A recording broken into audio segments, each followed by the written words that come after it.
지난 시간에 우리는 웨스트민스터 소유리 문답 제30문에서 그리스도와의 연합이라는 귀중한 교리를 살펴보았습니다. 자, 우리는 믿음을 통해서 그리스도와 연합하게 됩니다. 자, 그리고 성령님께서는 우리를 그리스도와 연합시키심으로써 그리스도께서 이루어 놓으신 구속을 우리에게 적용시키시는 것입니다. 자, 이렇게 구속이 적용되는 원리가 무엇인지를 말한 이후에 이어서 소유리 문답은 구속이 적용되는 과정에 대해서 순차적으로 자세히 설명해주고 있습니다. 자, 오늘부터 살펴보게 될 이 제31문부터 제38문까지가 바로 구속이 적용되는 과정을 보여주는데, 그것을 우리는 구원의 서정이라고 다른 말로 부르기도 합니다. 자, 그 중에서 우리는 먼저 오늘 제31문과 32문을 보게 될 것입니다. 여기서 우리는 효과적인 부르심이란 것이 무엇인지를 살펴보고 그 부르심을 통해서 얻는 유익이 무엇인지도 보게 될 것입니다. 제31문과 제32문을 같이 읽어보겠습니다. 제가 질문하면 여러분께서 답을 읽어주시기 바랍니다. 읽겠습니다. 제31문, 효과적인 부르심은 무엇입니까? 자, 그 답은, 효과적인 부르심은 하나님의 성령이 하시는 역사로서 우리의 죄와 비참의 상태를 깨닫게 하시고 우리의 지성을 밝혀 그리스도를 알게 하시며 우리의 의지를 새롭게 하고 우리를 설득하여 복음 안에서 값없이 주어지는 예수 그리스도를 영접할 수 있게 하는 것입니다. 갈고 제32문입니다. 효과적인 부르심을 받은 사람은 이 세상에서 어떤 유익을 얻습니까? 그 답은 효과적인 부르심을 받은 사람은 이 세상에서 칭의와 양자됨과 성화를 얻으며 이와 함께 오거나 이에서 나오는 다른 유익들을 얻습니다. 자, 오늘 이 교리를 살펴볼 때에 가장 중요한 것은 구속을 실제로 우리에게 적용하시는 것이 바로 성령님의 사역이라는 사실입니다. 자, 구속을 이루는 것은 그리스도께 돌려지는 사역이고 구속을 실제로 적용하셔서 우리가 구원에 이르게 하는 것은 바로 성령님께 돌려지는 사역이라는 것입니다. 자, 이렇게 죄인의 구원 전체에 있어서 죄인인 인간 자신이 개입하거나 주권을 행사할 수 있는 여지는 전혀 없습니다. 인간이 스스로 마음을 돌이키거나 스스로 결단한다고 해서 구원 얻는 믿음이 생기는 것이 아닙니다. 자, 31문을 다시 보시기 바랍니다. 자, 31문의 첫 문장에 무엇이라 되어 있습니까? 효과적인 부르심은 성령이 하시는 역사로서 라고 되어 있습니다. 자, 여러분, 성령님께서 우리를 부르시기 이전에 우리는 죄로 타락하여 영적으로 죽어 있었고 전적인 무능력함과 어둠 속에 갇혀 있었습니다. 물론 그 당시에도 우리의 몸, 이 육신은 살아서 활기차게 움직이고 있었습니다. 그렇지만 우리의 영혼은 마치 관 속에 들어가 있는 시체와 같았습니다. 그때 우리는 하나님께 대해서 아무것도 감각하거나 반응할 수가 없는, 아무런 소망이 없는 존재였던 것입니다. 그러한 무능함의 상태에서 인간은 오히려 하나님을 막연히 두려워할 뿐만 아니라 미워합니다. 그저 그냥 조금 싫어하는 정도가 아니라 하나님께서 제발 없기를 바랄 정도로 극도의 혐오를 가지고 있는 것입니다. 죄인은 자기의 근본적인 문제가 되는 죄의 문제라는 사실을 전혀 모르지만 그럼에도 불구하고 그 죄에 대해서 진노하시는 하나님의 진노에 대해서 두려움을 가지고 있습니다. 자, 하나님의 공의는 죄의 대가를 요구하시고 그래서 그는 그 죄로 인한 저주와 두려움 그리고 온갖 재앙 속에서 신음하면서 괴로운 인생을 살 수밖에 없는 것입니다. 이처럼 소유리 문답의 내용은 계속해서 죄인의 전적 타락이 무엇인지를 우리에게 각인시켜주고 있습니다. 이런 것들은 억지로 만들어낸 교리가 아니라 성경의 진리를 있는 그대로 가르치는 교리입니다. 자, 로마서 3장 9절부터 12절 말씀에 이렇게 나와 있습니다. 유대인이나 헬라인이나 다 죄 아래 있다고 우리가 이미 선언하였다. 이와 같이 기록되어 있다. 의인은 없으니 하나도 없으며 깨닫는 자도 없고 하나님을 찾는 자도 없다.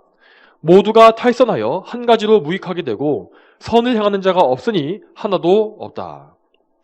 여러분, 이 성경의 이 증언을 다르게 해석할 여지가 있겠습니까? 이 말씀 그대로 죄인은 하나님께서 구원의 역사를 직접 이루어 주시지 않는 이상 절대로 하나님께 나아올 수가 없습니다.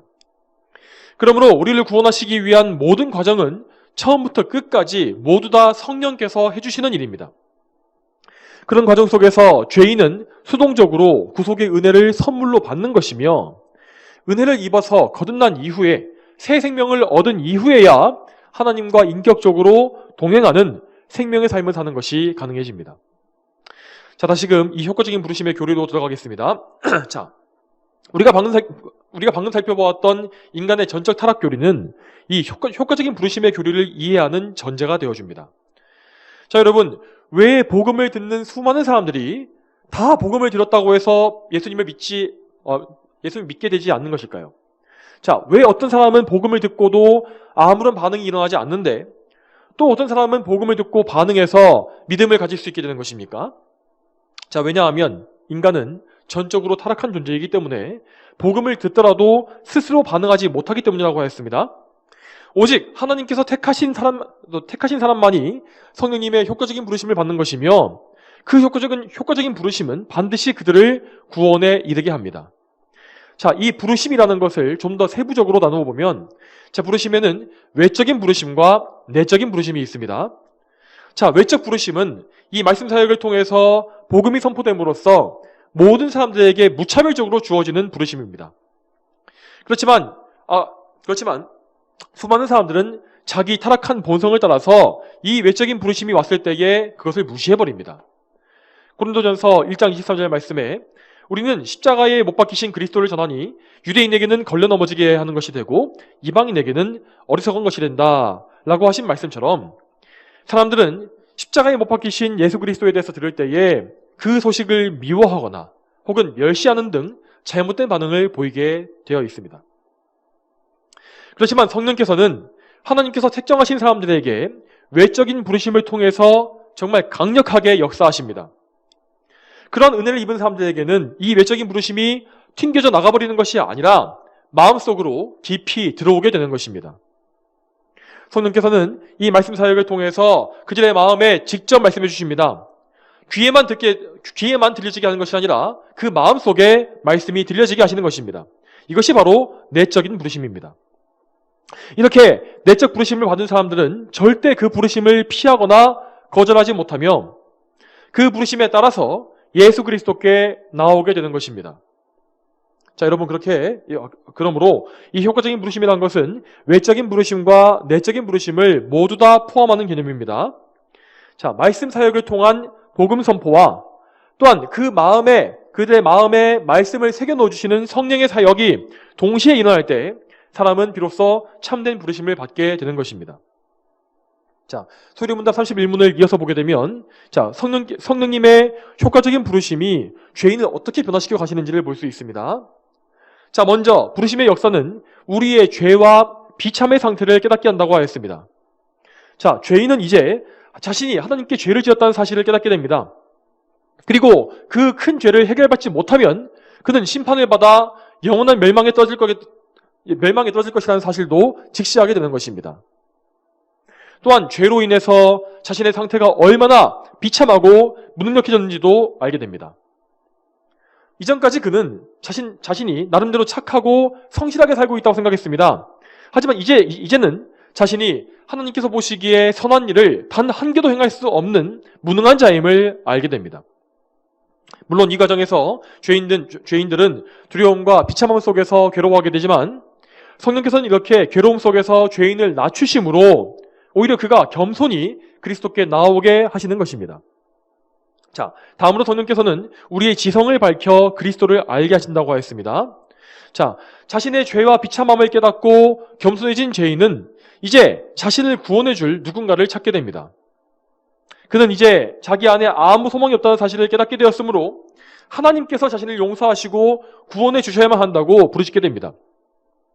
이때 성령께서는 그의 어두웠던 지성을 조명하심으로써 그리스도를 알게 하시는 것입니다. 자, 이러한 영적 조명이 없이 죄인들은 결코 그리스도를 바르게 알거나 믿을 수가 없습니다. 그래서 교회를 다니던 중에 회심한 사람들의 이야기를 들어보게 되면 하나같이 이런 말을 하는 것입니다. 분명 나는 오랫동안 교회를 다니면서 예수님에 대해서 알고 있다고 생각했었는데 회심한 이후에 돌이켜보니 나는 이전까지 예수님을 알았던 적이 없었던 것이다. 그 사실을 알게 되었다. 라고 말하는 것입니다. 자, 이 말은 성령님께서 그로 하여금 예수 그리스도를 참되게 아는 지식을 부르심 때에 주셨다라는 의미입니다. 자, 성령님의 조명하심을 통해서 죄인은 예수 그리스도의 십자가가 왜 필요한지를 깊이 깨닫게 됩니다. 흉악한 죄인인 나를 위해서 흘리신 보혈이 너무나 귀중하게 여기지게 되는 것입니다. 그 십자가의 공로가 아니면 나는 결코 죄사함을 얻을 수가 없으며 하나님과 화목한 관계를 누릴 수도 없고 영생을 얻을 수도 없다는 사실을 비로소 그는 깨닫게 됩니다. 이렇게 성령께서는 우리의 지성을 완벽하게 변화시키셔서 그리스도께 복종하게 하시는 것입니다. 자, 그리고 소리문답은 이어서 성령께서 우리의 의지도 새롭게 하신다라고 말을 합니다. 여러분, 아이미니안주의자들이 가장 잘못 가르치고 있는 부분이 바로 이 인간 의지에 대한 것이라고 할 수 있습니다.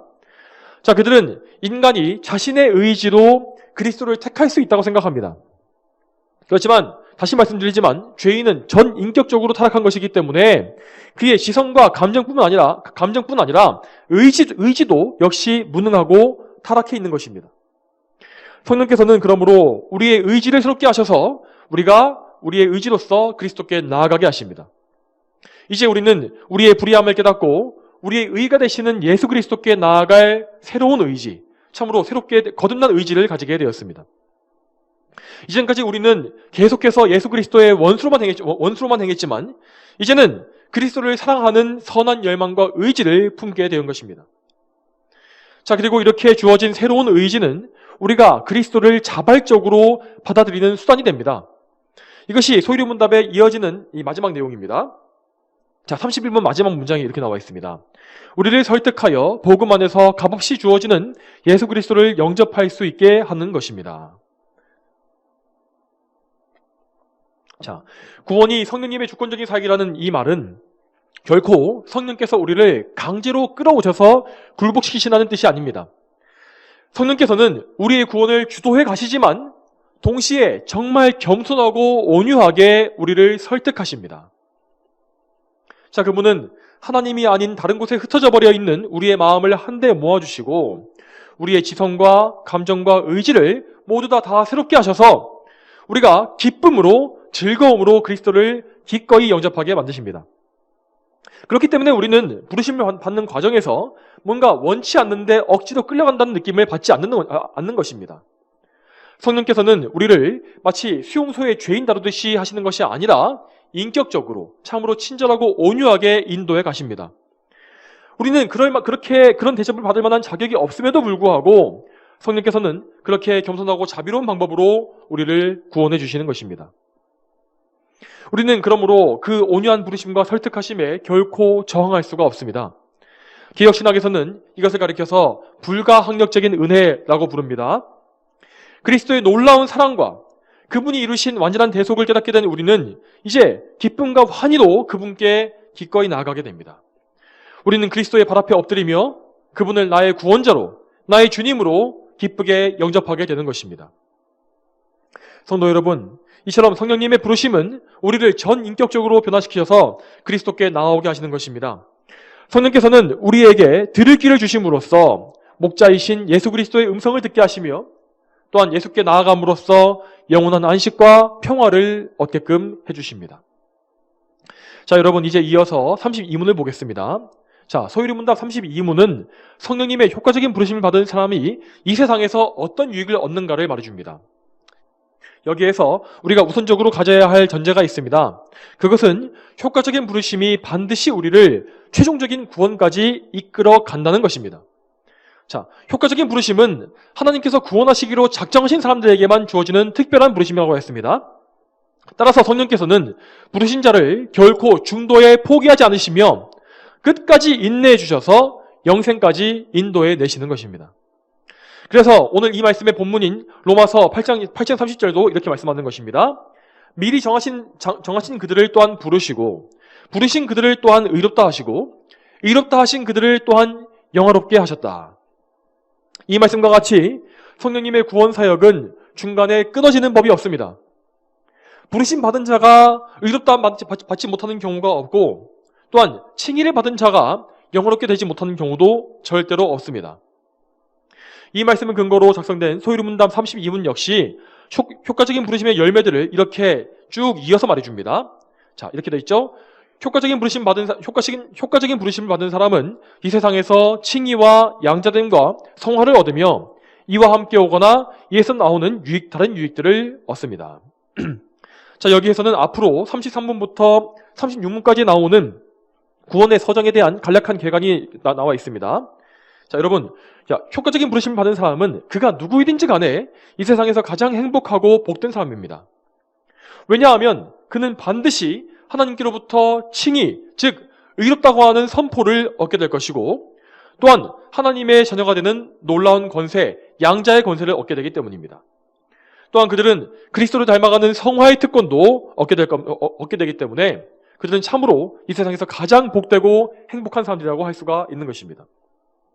여러분, 이 소유문답의 32문에 나오는 모든 것들은 다 우리가 값주고 사는 것이 아니라 다 하나님의 은혜로 거저 주어지는 것임을 항상 또 믿으시기 바랍니다. 부르심만이 은혜가 아니며 칭의와 양자됨, 성화, 그리고 그에 따르는 모든 유익들이 모두 하나님께서 거저 주시는 은혜입니다. 물론 우리는 성화의 단계에서 하나님을 기쁘시게 하기 위해서 힘써 애쓰게 됩니다. 하지만 이것은 우리가 구원의 복락을 끝까지 누리기 위해서 우리의 공로를 쌓거나 애쓰는 것이 아닙니다.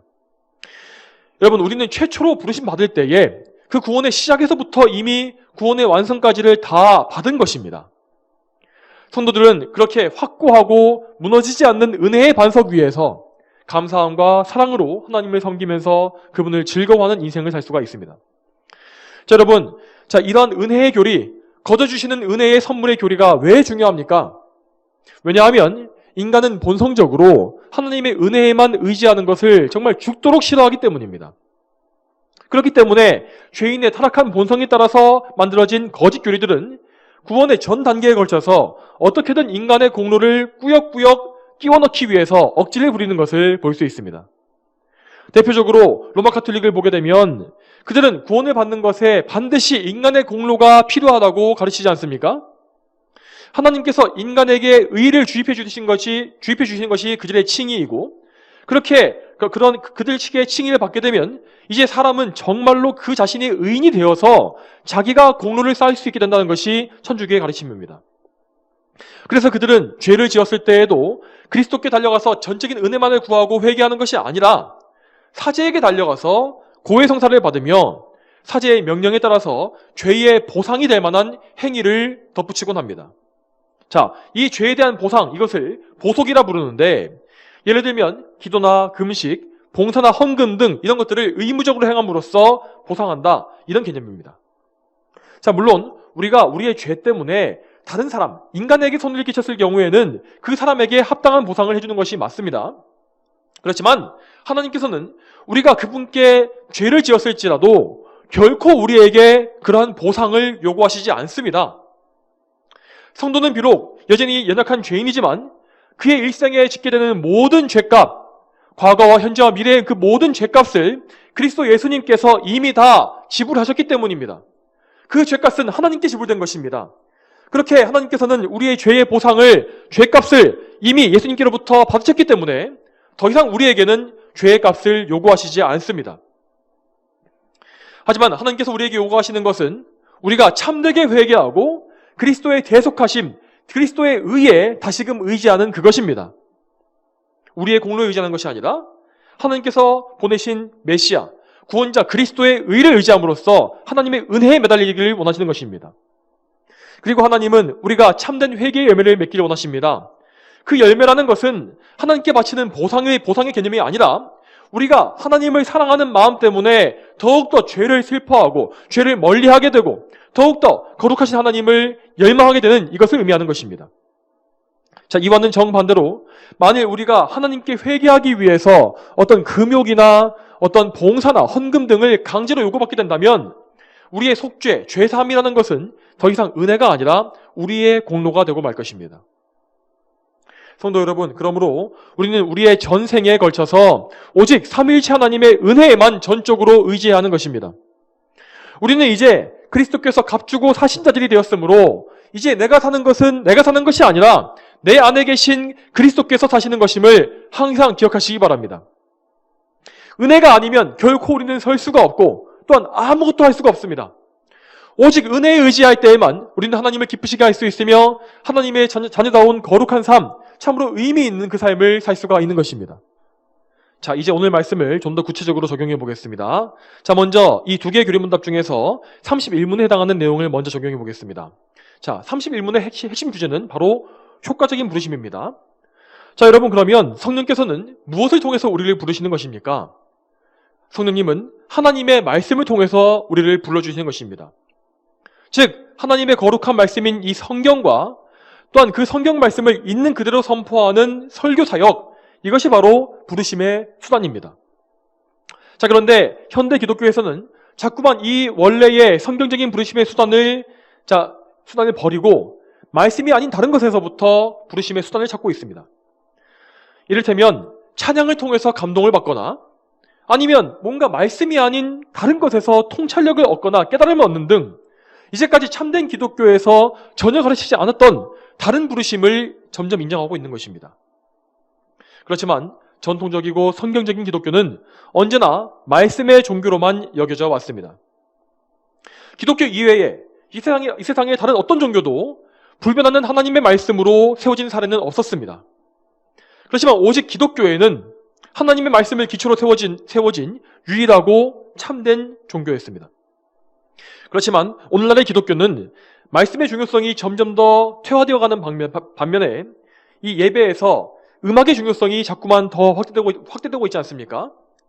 마치 현대의 기독교는 말씀의 종교가 아니라 음악의 종교, 찬송의 종교로 보일 지경이 되고 말았습니다. 물론 하나님께 올리는 찬송은 대단히 중요합니다. 예배에는 반드시 거룩한 찬송이 있어야 합니다.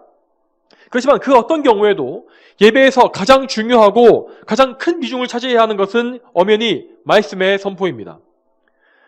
그렇지만 오늘날의 교회에서는 찬양으로 사람들을 울게 하고 웃게 하고 방방 뛰게도 하고 또 춤추게도 하는 등 혼을 쏙 빼놓고 그러고 나서 말씀은 그저 거들듯이 잠깐 전해주고 마는 그런 형식의 예배가 점점 더 많아지고 있지 않습니까?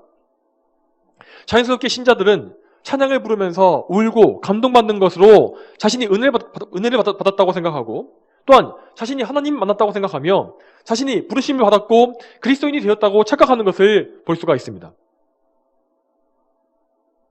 특히 현대 기독교에서 우상화되어버린 이 CCM이라는 장르는 사람의 감정을 조작하는 데에 아주 특화된 음악이 아니겠습니까? 저도 개인적으로 예전에 이 찬양 사역에 참여해봤습니다만 이 젊은 찬양 사역자들은 찬양 콘티 이 계획을 짤 때에 아예 대놓고 회중의 감정을 움직일 의도를 가지고 계획을 합니다. 이를테면 악기가 들어오는 타이밍이나 또 악기가 독주를 하는 그런 타이밍, 또 조용한 음악과 신나는 음악의 순서를 배치하는 것 등등 현대 기독교 집회는 다 이런 시기로 계획되어서 공연되는 시기입니다. 요즘은 여기에 또 화려한 조명까지 합세해서 아주 사람들을 이렇게 감정의 광란으로 몰아넣어 가고 있지 않습니까? 다시 말씀드리지만 성령께서는 우리를 부르심으로써 감정만이 아니라 전 인격적인 변화를 일으키시는 것입니다. 감정이 빠진 기독교는 물론 메마른 율법주의가 되는 것이 사실입니다. 그렇지만 그렇다고 해서 기독교가 감정에만 치우치게 되면 기독교는 반드시 성경을 벗어나게 되고 사실상의 이단으로 변질되어 버리는 것이 사실입니다. 그러므로 우리는 반드시 이 말씀에 집중하고 말씀을 사랑해야 합니다. 또한 말씀 사역자들은 주기적으로 죄인들을 깨우치는 말씀을 선포해야 합니다. 하나님의 거룩한 성품과 속성에 대해서 전하고 인간의 죄와 타락에 대해서 있는 그대로 지적하며 말해야 합니다. 또한 죄인에 대한 하나님의 진노와 율법의 완벽한 기준을 선포해야 하고 그리스도 예수님께서 우리를 대신하여서 모든 죄값을 치르시고 율법의 공의를 이루시며 하나님의 진노와 저주를 대신 받으셨다는 이 대속의 교리를 계속해서 선포해야 하는 것입니다. 이러한 메시지가 아니라 그저 그리스도의 사랑만을 감상적으로 전하는 것은 결코 복음이라 할 수 없습니다. 십자가의 메시지에서 죄에 대한 무서운 심판에 대한 내용이 빠지고 대속이 빠져버린다면 결코 그런 말씀으로는 효과적인 부르심의 역사가 일어날 수가 없습니다. 그러므로 성도 여러분, 여러분이 진정으로 부름받아서 구원을 얻은 참된 성도라면 여러분은 지금 분명히 하나님의 말씀으로 부르심과 구원받은 이후에 말씀으로 인도받고 계신 것입니다. 그렇다면 여러분의 평생에 더욱더 말씀을 사랑해야 하지 않겠습니까? 말씀을 읽을 때와 들을 때 항상 그것을 더 잘 깨닫기 위하여서 정말 그것의 그 내용을 더 깊이 있게 깨닫기 위해서 결코 여러분 자신의 능력에 의지하지 마시기 바랍니다. 아무리 구원받은 성도라 할지라도 성령께서 일시적으로 조명하심을 거두시게 되면 우리는 성경에 대해서 아무것도 깨달을 수가 없습니다. 그러므로 우리는 오직 성령께서 우리에게 말씀을 가르쳐 주시기를 간구해야 합니다. 말씀의 원저자이신 성령께서 우리의 지성을 주관해 주셔서 말씀을 올바르게 깨닫게 해주시기를 간구하고, 또한 우리의 감정을 인도하셔서 우리가 하나님을 더욱더 사랑하게 해주시기를 간절히 구해야 합니다. 그리고 우리의 의지 역시 붙잡아 주셔서 우리가 깨달은 말씀에 순종하며 살 수 있도록 기도해야 하는 것입니다. 이렇게 우리는 철저히 말씀의 사람들이 다 되어야 합니다. 말씀이 우리가 가진 모든 지식을 진두지휘하고, 말씀에 따라서 우리의 감정도 제어되며, 말씀에 따라서 우리의 모든 열심과 의지가 하나님께로 향할 수 있어야 한다는 것입니다. 자, 이제 다음으로는 32문으로 넘어가서 이 32문에 적용을 해보겠습니다. 자, 제 32문은 효과적인 부르심이 반드시 구원의 완성으로 이어지며 많은 유익을 가져온다는 사실을 말했습니다. 다시 말하면 부르심 받은 사람에게는 반드시 그 부르심의 결과, 열매들이 나오게 되어 있다는 사실입니다. 그리고 그리스도인은 반드시 지적으로나 경험적으로나 그 열매와 유익한 결과들을 인식할 수가 있습니다. 성도는 부르심 받은 이후에 끊임없이 하나님께로 가까워져 가며 또한 하나님의 성품을 닮아가는 과정을 겪게 됩니다. 그리고 성도는 그것을 인식할 수 있고 그가 그렇게 변화되어 간다는 사실을 알 수가 있습니다. 자, 이것을 좀 더 쉽게 이해하기 위해서 이 성도의 변화를 우리의 몸에 비유해 보겠습니다. 자, 여러분, 살아있는 생명체인 몸은 항상 역동적으로 움직이고 있습니다. 우리가 가만히 서 있을 때에도 우리의 심장과 허파는 힘차게 뛰고 있고, 또한 심지어 자고 있을 때에도 이 몸속의 세포들은 계속해서 새로운 것으로 교체되고 있습니다. 이렇게 몸이 쉴 새 없이 움직이고 있는 이유는 우리의 몸이 살아있기 때문입니다. 이 살아있는 육체와 마찬가지로 성도는 살아있는 영혼을 가진 상태가 된 것입니다. 그러므로 성도의 살아있는 영혼은 결코 시체와 같이 멈춰있을 수가 없는 것입니다. 성도는 영적으로 살아있기 때문에 생명체와 같이 계속해서 움직이며 계속해서 역동적으로 믿음의 신앙생활, 이 믿음의 여정을 걸어가게 되어 있습니다.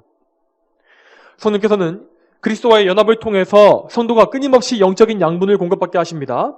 그래서 그 양분을 통해서 계속해서 죄와 싸우고 항상 거룩을 추구하며 점점 더 하나님을 사랑하게 만드십니다. 마치 우리 몸에서 죽은 세포가 죽고 새로운 세포가 생겨나듯이 성도 안에서 죄의 세력은 점점 더 죽어가며 점점 선하고 의로운 성향이 강화됩니다. 또한 어린아이가 키와 몸무게가 점점 자라가는 것처럼 우리의 영혼 역시 점차 성장하여서 장성한 분량까지 이어지게 됩니다. 이렇게 우리의 구원이 완성에 이르기까지 성령께서는 결코 쉬지 아니하시며 그리스도께서도 하늘보좌 우편에서 우리를 위해서 끊임없이 중보하십니다. 그렇기 때문에 성도의 영적인 생활은 대단히 역동적이고 살아서 생동하는 것입니다. 자, 그렇다면 어떻게 참된 성도가 이러한 영적 상태에 대해서 감각하지 못할 수가 있겠습니까? 만일 성도라고 하면서도 자신의 살아있는 영적 상태를 알지 못한다거나 하나님의 자녀로서 누리는 기쁨과 존귀함의 그런 삶을 알지 못한다는 것은 말이 되지 않습니다. 그러므로 이 말씀을 들으시는 모든 분들께서는 자신의 영적인 상태를 양심적으로 점검해 보시길 바랍니다. 여러분은 참으로 성령님의 부르심을 받았습니까? 만약 여러분이 부르심을 받았다면 여러분에게는 어떤 변화가 일어났습니까? 이 변화라는 것은 단지 표면적으로 겉보기에 나쁜 습관이 끊어지는 것 정도의 그런 변화만을 말하는 것이 아닙니다. 이 변화는 그야말로 여러분의 삶이 180도 변화하는 것을 말하는 것입니다.